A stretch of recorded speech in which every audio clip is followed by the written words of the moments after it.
Invitado en cabina está con nosotros el doctor Nehemías Jaén. No vamos a hablar de salud, vamos a hablar sobre temas relacionados a China, Estados Unidos, Taiwán y la visita de Donald Trump a China, esta reunión que tuvo con Xi Jinping, para intentar entender un poco más qué está ocurriendo en el mundo en estos temas. Nehemías, buenos días, bienvenido a Radio Panamá. Muy buenos días, Leonardo, gracias por lo de doctor. No he terminado el doctor, me falta un año todavía. Estoy en eso, Yo sabía que iba en el camino. Estoy en proceso. ¿Qué significa esta visita de Trump a China, sobre todo, y también qué significa para Taiwán? Definitivamente que lo que hemos visto la semana pasada, que aconteció en Pekín, esta reunión entre el presidente de Estados Unidos, Donald Trump, y el de China, Xi Jinping, es la cumbre de presidentes más importante de los últimos años. Y curiosamente digo yo de los últimos años, pero es que la última vez que un presidente estadounidense visitó China fue en el año 2017, y precisamente fue el presidente Trump. Entonces aquí vamos hilando las cosas y vemos la importancia que tiene no solamente para el tema de Taiwán, sino creo que a nivel global tenemos diferentes puntos calientes, como se dice, bueno, en inglés se dice hot topics, temas calientes en política internacional, en geopolítica, y uno de ellos, ya sabemos que está el tema de Irán.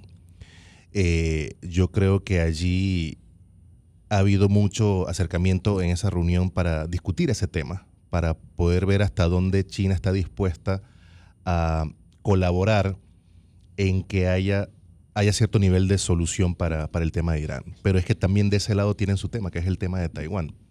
Desde hace algunos meses, el presidente taiwanés, Lai Ching-te, ha solicitado $40 mil millones al Congreso taiwanés para aumentar ese gasto en armamento. El 8 de mayo, precisamente días antes de esta cumbre en Pekín, el Congreso taiwanés aprobó 25 mil millones. Sin importar la cifra final, la que se pidió, la que se consiguió a nivel político, tenemos que entender que el tema de el aumento en defensa por parte de Taiwán está relacionado directamente con Estados Unidos, ya que Estados Unidos es el proveedor principal de armamento de defensa para la isla de Taiwán. Entonces, por ahí también vemos cómo durante esa reunión se toca este tema, pero eso es una línea roja para el gobierno de la República Popular China. El tema de Taiwán siempre será una línea roja. Aquí la gran diferencia y donde pudieran haber concesiones por parte de Estados Unidos es Estados Unidos lograr apoyo de China en algunos temas, mientras que China le exija y Estados Unidos concesione temas relacionados a la venta de armas de Taiwán. Entonces ahí pudiéramos ver la percepción que se ha creado en torno a esta reunión, y la discusión sobre el tema de Taiwán ha sido precisamente: ¿Estados Unidos entregó a Taiwán? Esa es la pregunta que muchísimas personas se hacen. Al ser abordado el presidente Trump, creo que fue por una de estas cadenas estadounidenses, Fox, creo que le hizo una entrevista en Pekín, le preguntaron sobre el tema de Taiwán y él simplemente respondió que, casi literalmente, que eso no es un tema que a Estados Unidos directamente le competa. Entonces, pero en los últimos años el presidente Biden, por ejemplo, llegó a decir: nosotros intervendremos en el momento que haya algún ataque contra la isla de Taiwán. Entonces, yo creo que esa tensión se mantiene viva, y lo que estamos viendo actualmente es básicamente, pues muchas personas me lo han preguntado, me dicen: es que nos parece que, ¿qué piensas tú, Nehemías? Porque me parece que se están dividiendo el mundo, básicamente. Entonces, en política internacional, en la parte teórica y práctica de la política internacional, esto se llama las esferas de influencia. Entonces, ahí está el tema de Panamá también. Por un lado, amigos oyentes, nosotros entendemos claramente cuál es la esfera de influencia de Estados Unidos. Es el área occidental, ¿verdad?, del mundo, y nosotros estamos allí. ¿Cuál ha sido la retórica de Estados Unidos en cuanto a Panamá y el canal de Panamá? ¿Qué ha hecho Estados Unidos en los últimos meses en cuanto a Venezuela? ¿Qué ha hecho o qué planea hacer con Cuba? Recientemente, hace pocos días, el director de la CIA, nada más y nada menos que el director de la CIA, estuvo en La Habana conversando con algunos designados por parte del gobierno cubano. Eso es totalmente atípico. Entonces estamos viendo que la zona de influencia estadounidense básicamente está ciñendo o alineando todos los componentes a su favor o a su conveniencia o según sus intereses. ¿Y qué esperaríamos o qué podemos esperar? Una pregunta que yo también me hago a mí mismo y la hago a ustedes. ¿Qué pudiéramos esperar entonces del tema de Taiwán? Donde la esfera de influencia ya no es solamente el este de Asia, como se conocía hace muchos años, antes que yo fuera a vivir allá hace 20 años, luego se hablaba de Asia-Pacífico y ahora se habla del Indo-Pacífico. Entonces estamos hablando de un área, de una esfera de influencia tan grande, pero tan importante, recordando que por el lado asiático, el lado oriental, transita el 80% del comercio mundial. Entonces, ¿qué está haciendo Estados Unidos? ¿Se está o no se está ejecutando una estrategia de esfera de influencia? Yo creo que por ahí va este tema, ¿no? Esta estrategia de la que se habla, a ver, llegó Trump y cambió la forma en la que Estados Unidos miraba hacia el mundo, porque estaba muy encerrado en dos, tres temas y, por ejemplo, a Latinoamérica, a esta parte del mundo, la tenía bastante rezagada. Y el tema chino lo trataba por temporadas. Hoy molesta a China, hoy no. Llegó Trump, empezó a abrir varias esferas de combate, por llamar de alguna manera. Se metió en el tema de Latinoamérica, empezó a avanzar contra la presencia de China, porque China había empezado a ganar espacios. Cada vez eran más los países en Latinoamérica que rompían relaciones con Taiwán y hacían relaciones con China. Aquí fue durante el gobierno de Varela. La interrogante aquí ahora es todas estas acciones que está llevando a cabo Trump, a quien en este momento en Estados Unidos, ni en la Cámara de Representantes, ni en el Congreso ni en los diputados le está funcionando la estrategia, porque cada vez está perdiendo más apoyo, cada vez está ganando más apoyo los demócratas. ¿Cómo puede funcionar esa estrategia de Trump para Estados Unidos si Trump no termina consiguiendo el apoyo que necesita para poder seguir cumpliendo sus objetivos? Yo creo, gracias Leonardo, yo creo que aquí viene una parte muy interesante de las dinámicas internas de Estados Unidos, que yo creo que aquí en Panamá, y no solamente este gobierno, todos los anteriores, creo que hemos desaprovechado décadas de relación con Estados Unidos, porque aquí nadie entiende cómo funciona la dinámica política en Washington. Y tú lo has dicho de una manera muy certera, cómo lograr ese apoyo, pero yo creo que mi respuesta inmediata sería, pero bueno, es lo que estamos viendo ahorita.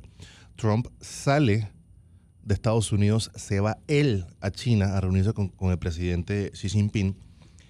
Está el tema de Irán sobre la mesa, están otros temas de interés global, donde básicamente mi percepción sobre lo que estoy viendo, estudiando, analizando, es que el presidente Trump le está casi que solicitando a Xi Jinping, al presidente chino, que tome cierto nivel de liderazgo en cuanto a la gobernanza mundial. Entonces él sale de Estados Unidos, hace este movimiento y yo creo que él está tratando de buscar, esto en referencia a la dinámica estadounidense, está tratando de buscar tiempo para ver qué pasa de aquí a noviembre. Porque aquí hay un impasse económico y financiero en Estados Unidos muy particular y es el tema de la inflación. Es un tema de discusión actualmente en Estados Unidos donde si algo que los estadounidenses tienen como factor importante al momento de votar son el tema de la creación de empleo, el tema de la reducción de la inflación. Y Estados Unidos ya había pasado por un proceso inflacionario, había bajado.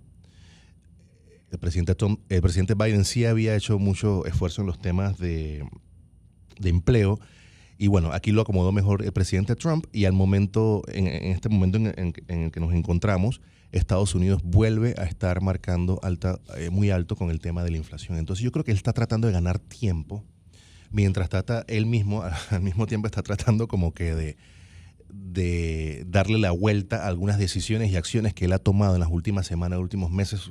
Por ejemplo, el tema de Irán. Entonces yo creo que por ahí viene esto, ¿no? En este tablero de ajedrez, lo que está marcando más que todo es el tiempo que le queda a Donald Trump.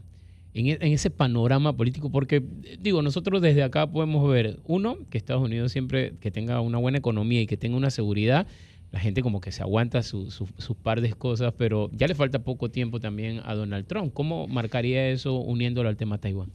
Excelente comentario y pregunta, porque justo le respondía a unos abogados en México y aquí en Panamá que me escribieron sobre este tema y yo les decía, se los voy a poner fácil con un ejemplo tal cual como es, ¿no? Xi Jinping llegó al poder en el año 2012.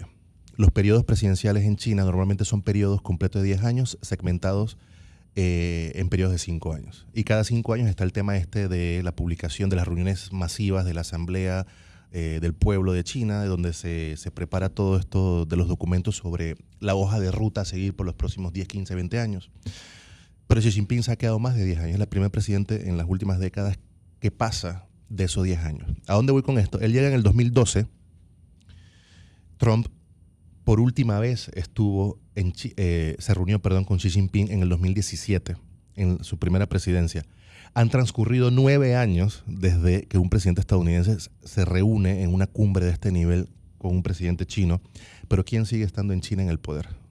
La misma persona que empezó en el 2012, que vio a Trump con su primera ronda de guerra comercial, vamos a ponerla así, y vuelve, transcurren 9 años y vuelve entonces Donald Trump a ir. A Donald Trump le quedan 3 años exactamente. 3 años de manera, digamos, legal, lo que dice la Constitución americana. Eso es lo que le queda. Pero políticamente yo creo que ya está mostrando muchos signos de desgaste. Que ese es también, repito, parte de la dinámica estadounidense, ¿no? Hay mucho desgaste a nivel interno, hay mucho descontento también dentro de la sociedad estadounidense. Y yo creo que por allí va la cosa. Yo creo que se está quedando sin tiempo, exactamente como estaba usted mencionando. Aquí dijimos la semana pasada que China había tomado la decisión de cambiar a su representante diplomático en Panamá. Verdad, cierto, fue usted que publicó eso. Sí, el informe que manejamos en Alianza Informativa con la Estrella de Panamá es que se había enviado un nombre a la Cancillería, que está en la Cancillería panameña, y Panamá no ha dado el beneplácito todavía a esa persona. No voy a entrar en el asunto de quién, de cómo por qué la Cancillería no ha respondido, sino que mi pregunta va dirigida a, evidentemente China se dio cuenta que la estrategia diplomática que estaba llevando a cabo en estos países como Panamá no le estaba dando efecto positivo. Así es. Y eso es se los pudiera mostrar. Tengo varias conversaciones, tanto con gente en China como aquí en Panamá. Yo desde el año pasado he comentado, creo que lo he dicho en medios de comunicación y también a nivel privado, que yo lo dije, o sea, yo no soy Nostradamus ni creo en el tarot. Yo había dicho que esa señora no iba a durar, que la embajadora Xu Shuyan no iba a durar en el puesto. ¿Y por qué yo lo decía de esa forma? Basado en mis 20 años de experiencia viviendo entre Taiwán y China, 20 años de mi vida estudiando con ellos, me formaron los dos lados a nivel de la diplomacia china, la política internacional china y la forma como China conduce sus relaciones internacionales. La embajadora Xu Shuyan básicamente no tenía esfera de acción en Panamá. Hay algo muy importante, yo siempre voy a mencionar esto, no necesariamente uno siendo diplomático, yo fui diplomático por 7 años en China, representando a Panamá antes de las relaciones, durante el cambio y con relaciones diplomáticas. Este tema del idioma, digamos que es importante, sí, pero no necesariamente el que un designado panameño en China tiene que saber hablar mandarín. En el caso contrario, no necesariamente un diplomático chino tiene que saber hablar, en este caso, español para estar aquí en Panamá. Sin embargo, siendo la relación Panamá-República Popular China tan nueva, estamos hablando hace 9 años, 2017, siendo tan reciente, hay una franja de desconocimiento entre ambos lados, tanto a nivel político, cultural, hasta económico y comercial. Pero en palabras menos técnicas, esfera de acción, cuando lo menciona, no sé, ¿a sus qué se refiere exactamente? No con ha el tenido gobierno. la embajadora Xu Shuyan lastimosamente. Se aisló. No se aisló, el sistema la aisló, Okay. que es diferente, porque uno como diplomático... No la invitaban a los eventos, a las... Yo creo, vamos a ponerlo en palabras más así como criollas y panameñas, Ajá. ella se estaba perdiendo la película Ajá. por un tema de desconocimiento cultural pero y por el idioma. protagonismo de otro lado. Efectivamente. Okay. Y llegó un momento que también eso yo no lo veía como algo característico de la diplomacia y la política internacional china. Yo creo que es como que estuviera desde la embajada allá en San Francisco mirando hacia Clayton, esperando a ver qué hacen o qué dicen en la embajada estadounidense en Clayton para ellos reaccionar. Bueno, usted recuerda la llegada de Eso Wei no Qiang, tenía ningún sentido. el primer embajador de China en Panamá. Por supuesto, Fue como la llegada de un actor de Hollywood. Ajá. Los de medios fueron al aeropuerto a recibirlo, se trasladó hasta la casa de la embajada, fiesta a la casa de la embajada, y todas las semanas tenía un protagonismo en la sociedad. Una cosa. Ese era Wei Qiang. Cuando se dio el cambio en donde llega Xu Shuyan, gracias. El pronunciamiento siempre me costó en ese caso. Evidentemente, la señora tuvo la desgracia de llegar casi al mismo tiempo que llegó Kevin Marino Cabrera. En tiempos, ¿no? Y no solamente eso, aquí yo creo que eso no se ha hablado mucho aquí en Panamá, pero es que hay una diferencia muy grande con el embajador Wei Qiang, a quien conocí, sabrá Dios, en mis tiempos, yo creo que a él lo conocí en la Oficina de Asuntos Internacionales del Partido Comunista Chino en el año 2014, habrá sido 13, 14, habrá sido mi primer encuentro con él. Así es que sí nos conocemos hace muchísimo tiempo y tenemos muchos amigos en común. Él estuvo mucho tiempo en Estados Unidos. Aquí la diferencia entre el embajador Wei, que salió de la posición, y la embajadora Chu, que entró, es que la embajadora Chu, ella es diplomática de carrera.